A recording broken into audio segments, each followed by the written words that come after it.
You're the one who doesn't say much. In the meeting, you wait. You let 3 other people talk first, and 2 of them say the thing you were already thinking, and you nod and you say nothing. Online, you read every comment and you post 0. At dinner with friends, you're the one who's been quiet for 10 minutes, and somebody finally turns to you and says, "You're awfully quiet tonight," like it's a problem you're hiding. I'm Frank, and I want to talk about the people who don't. Because here's the thing everybody gets wrong about you. They look at all that silence and they file it under one word: introvert, shy, reserved, like it's a setting you were born with. But introversion is a thing you come into the world with. The quiet I'm talking about is a thing a lot of you picked up, trained into. And once you see the difference, you can't unsee it. So let's start with what you actually do, not how you feel, what you do. You answer emails in 1 line. Somebody sends you 4 paragraphs and you send back, "Sounds good." You've ended entire arguments by simply not responding, and you've watched people get more upset at your silence than they ever would have gotten at your words. In a group, you're the last to give your opinion, and somehow you're usually right, and somehow you never get the credit for it, because the person who said it loud got there first. You sit on a take for a week. Other people broadcast a take in 4 seconds. You let calls go to voicemail and then text back instead, because text lets you pick every word. You've got a whole category of thoughts you've never said to a single living person. They aren't secret. Nobody ever just hit the exact button that would make them come out, and you were never going to offer them up unasked. People have known you for 20 years and would describe you as a hard one to figure out. You take that as a compliment most days. You're not absent. You're just not volunteering. And that word, volunteering, that's the whole thing right there. Because everybody else seems to volunteer. They volunteer opinions nobody asked for. They volunteer their lunch on the internet. They walk into a room and announce themselves. You walk into a room and take inventory. Who's here? What's the mood? Where's the exit? You've already run the math on whether anything you say is worth saying before the doors even close behind you. Now, a lot of people will tell you that's introversion, and they'll say it like it explains everything. So let me clear that up, because it matters. Introversion is real, and it's something you're born with. Psychologist Jerome Cain spent decades studying babies, and he found that some infants come out of the gate more sensitive to noise and stimulation than others, and those babies tend to grow into adults who'd rather be in a quiet room than a loud one. It's wiring. A researcher named Louis Schmidt at McMaster University put it about as plainly as you can. Shyness and introversion are, in his words, unrelated. One's about fear, one's about energy. Neither one of them is the same as the thing I'm describing. Because here's how you know yours isn't just temperament. Plenty of you can hold a room when you decide to. You can run a meeting, work a funeral, talk a stranger off a ledge, charm somebody's mother. You're not incapable. You're not drained by people. You just don't see the point most of the time. That's a verdict, not a personality. You looked at speaking up, weighed what it cost against what it gets you, and a long time ago, you decided the math doesn't work. The question is where you learn to do that math, and the answer is the house you grew up in. A lot of homes back then ran on a simple rule, and your parents probably never said it out loud, but you absorbed it anyway. Children are to be seen and not heard. The grown-ups were busy, tired, stretched. They had their own jobs and their own worries, and they were not, as a rule, sitting on the floor asking you about your day. The writer Ada Calhoun put it perfectly in her book about our generation. A Gen X woman she talked to had a mother who'd come visit, watch her play with her own kids, and ask, genuinely confused, "Why do you play with them? We never played with you." We never played with you. Sit with that for a second. Not as a wound. I'm not here to make you sad about it. Sit with it as information.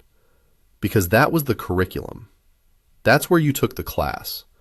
You learned early that when the adults were busy, your words were an interruption. That talking when nobody asked got you a "not now" if you were lucky, and worse if you weren't. So you got strategic. You learned to wait until the timing was right. You learned to clock whether this was a good moment to speak or a moment to disappear.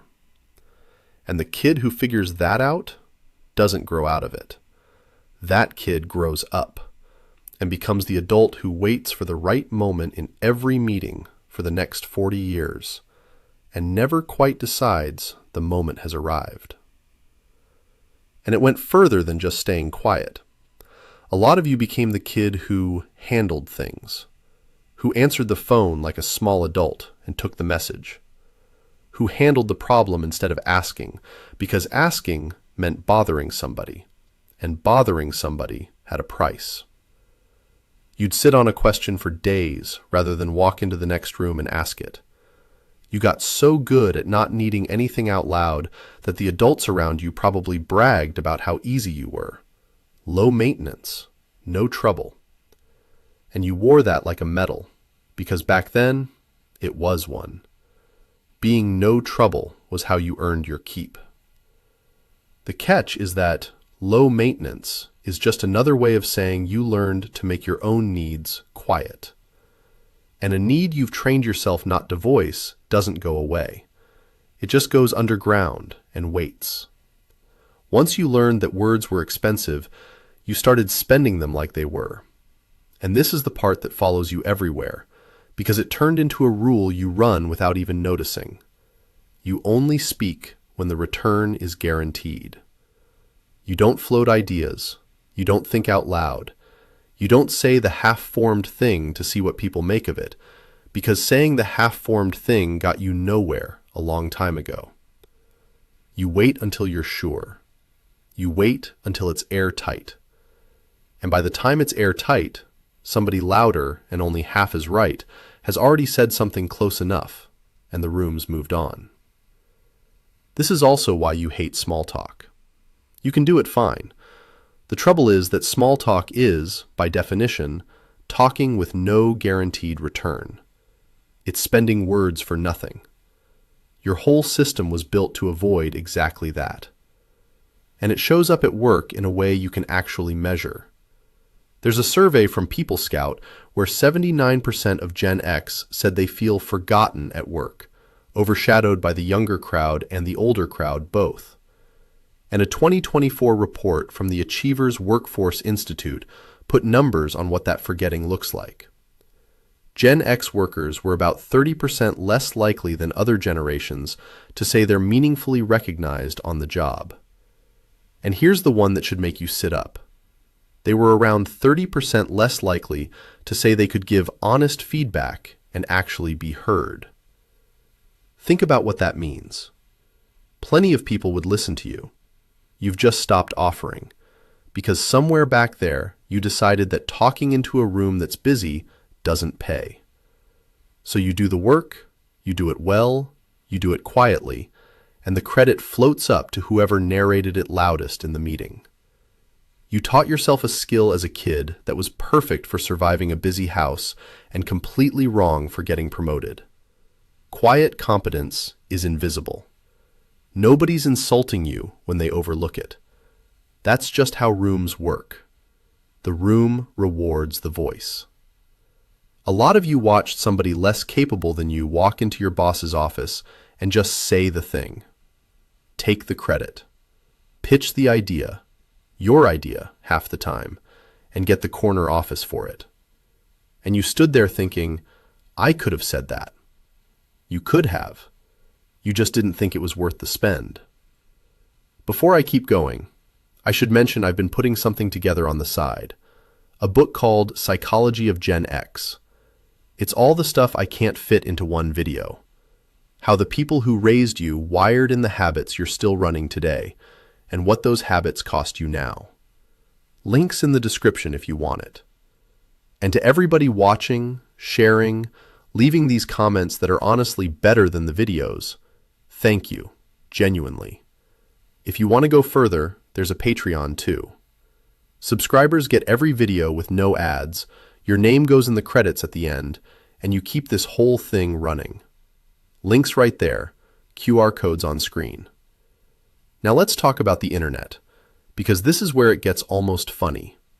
You are a lurker. And I mean that with respect. You read everything. You know what everyone's up to. You've watched entire feuds play out in a comment section, and you have opinions about all of it. And you have typed exactly none of them. Pew Research looked at who actually posts versus who just reads, and they found that the people who barely post skew older, middle-aged, not young. The loud ones online are mostly the young ones. The ones reading in silence, judging quietly, never hitting send, that's a lot of you. And the reason is the same reason it's always been. Posting is volunteering. Posting is saying the half-formed thing to a room of strangers with no guaranteed return and a real risk somebody dunks on you. Every instinct you built as a kid screams, don't. So you watched a whole generation younger than you turn their entire lives into content. Every meal, every feeling, every thought the second they had it. And you looked at that and thought, absolutely not. Not because you couldn't, because you watched people perform for an audience and you decided you weren't auditioning. There's something almost dignified about it, honestly. A whole quiet generation sitting there with the receipts, saying nothing. You'll draft a comment, read it back, and delete it before posting. And not over anything wrong with it. Hitting send just felt like raising your hand in a class that didn't call on you. You've got the best one-liner in the group chat, and you keep it to yourself half the time. The thought was the reward. The audience was optional. But there's a cost, and you know there's a cost because you felt it. The cost is that silence gets taken as whatever the other person wants it to mean. You go quiet in a conversation because you're thinking, and the other person decides you're mad. You don't respond to the text right away because you're choosing your words, and they decide you don't care. You sit through a whole dinner listening, actually listening, which is rarer than people think, and somebody decides you weren't engaged. Your silence is a blank screen, and everyone projects their own movie onto it. And the people closest to you get the worst of it. Because the same instinct that protects you in a meeting follows you home. You don't volunteer how you feel. You wait for the guaranteed return moment to tell your spouse what's actually going on. And that moment never comes. Because feelings don't come with guaranteed returns. So you say, I'm fine. One line. Email length. And the person who loves you stands there, knowing there's a whole person in there they can't quite reach, because you got so good at not interrupting that you forgot how to volunteer the truth, even to the people who'd give anything to hear it. That's the bill. You learned to protect your words so well that you started rationing them with the people who'd never make you pay. But I don't want to leave you there, because the quiet isn't a defect, and I'd be lying if I said it was. Here's the other side. When you do talk, people listen, because it's rare. You've trained the whole room to lean in, because Frank over there only says something when it counts, so when you finally open your mouth, everybody shuts up. That's leverage most loud people will never have. You're also the one who actually heard the conversation, all of it, while everyone else was loading up their next thing to say. You know what was really going on in that room. You always have. You were taking inventory while they were performing. And you're almost impossible to manipulate because you don't react in real time. You take it in. You go quiet. You decide later on your own clock with all the information. The people who try to pressure you into a quick yes have no idea what to do with somebody who just goes still and says, "Let me think about it." That stillness is power. You learned it as a survival skill, and it turned into one of the best things about you. But here's a thing worth noticing if you've got kids. They grew up in a louder house than you did. You made sure of it. You played with them. You asked about their day. You did the thing your parents didn't. And yet a lot of them will tell you they still don't really know what you think. You showed up. You were there for the games and the dinners and the drives. You just never volunteered the inside. You gave them the time and kept the words. So they learned to guess at you, the same way you once learned to guess at the grown-ups, watching your face for a mood you'd show. Never name out loud. You broke the cycle on the playing with them part. The talking part, you passed right down without meaning to. I'm not saying that to guilt you. It's just the part of the math nobody warned you about. The quiet didn't only cost you. It quietly taught the next person in line that this is how a grown-up holds their thoughts. So the quiet was never the real problem. The real problem is that the math is 40 years out of date. You built it for a house where speaking up got you nothing. You're not in that house anymore. The people around you now, most of them, actually want to hear what you think. They're not busy in the way your parents were busy. They're not going to tell you, not now. But you can't tell the difference, because the rule's running underneath everything, automatic, and it's still treating every room like that first one. Quick thing before I go. Psychology of Gen X came out of doing this channel and realizing all these habits, the quiet one included, connect back to the same handful of rooms you grew up in. Links below. And to everybody on the Patreon, thank you, genuinely. If you've been thinking about it, it's there when you're ready. No ads, your name in the credits. QR code on screen. Here's where I'll leave you. The world kept moving without your voice for a long time, and you let it, because you decided a long time ago that your voice wasn't worth the spend. The room got along fine without you saying the thing. You proved that. 40 years of evidence. But you never ran the other experiment.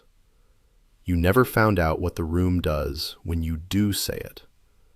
What your spouse does when you volunteer the truth instead of, I'm fine. What the meeting does when you say the airtight thing out loud instead of waiting for someone to almost say it for you. You've spent your whole life proving the world doesn't need your voice. You might be surprised what happens the day you find out it was waiting on it the whole time. Thanks for watching, and I will see you in the next one. Take care.